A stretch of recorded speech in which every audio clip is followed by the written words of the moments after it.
Here is an example of a pitch I would write if I was pitching to get onto this podcast, right? Following the CPR method I teach and everything in the PR starter pack.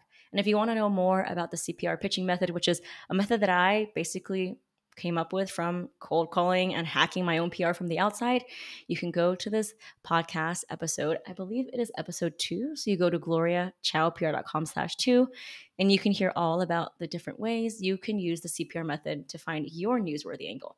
Okay, so back to this. If I were to write this pitch to get onto my own podcast, here's probably how I would pitch. So the subject line would be very specific. It would be something like how product owners can use PR in their holiday sales strategy in Q4. Do you see that it has to benefit? It's who it's for. It's got timing. It's got all of the things that you're like, yes, this is perfect for right now.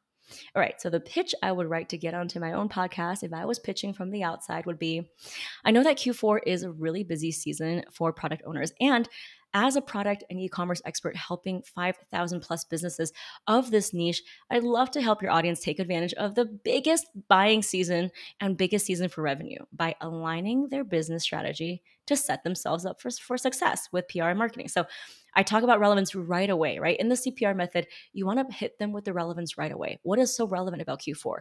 Because it's the biggest buying opportunity. It's when businesses make most of their revenue, especially if you're in product, because as you know, it's a holiday season and it's the biggest season to get in front of your customers, right? There's so many PR stories, there's gift guides, there's product guides, and this is also something that I am really focusing on this quarter as well, is helping my small business community land media, get on a gift guide. Just even one gift guide can give you the confidence and boost to save you tens of thousands of dollars on Facebook ads down the road. So anyways, let's keep going with this pitch if I were writing it. All right.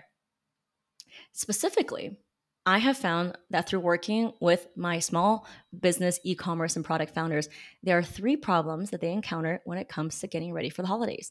So do you see how it kind of nicely weaves, like, I've done the research and this is what's different.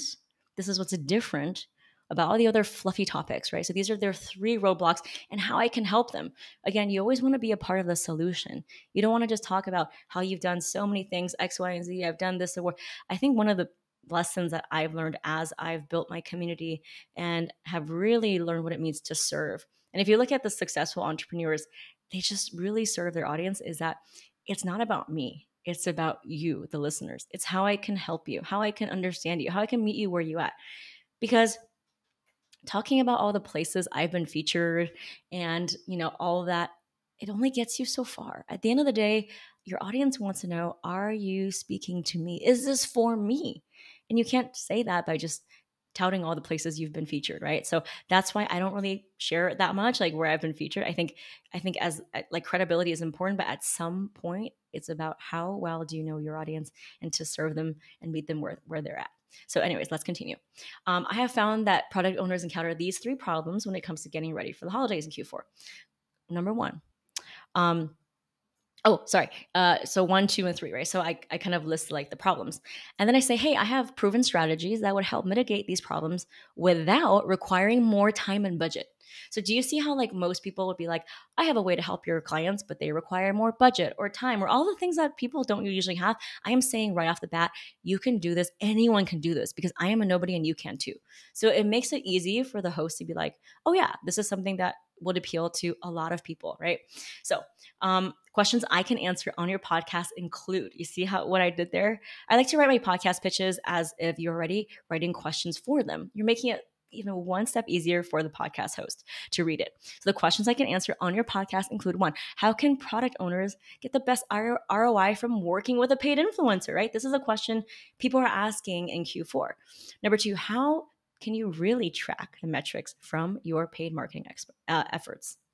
Number 3 question I can answer on your podcast is how to use PR to get SEO and sell more products appropriately for every season, right? So do you see how this pitch is specific? It's really not about me and all the places that I've spoken at and where I went to school and who I know.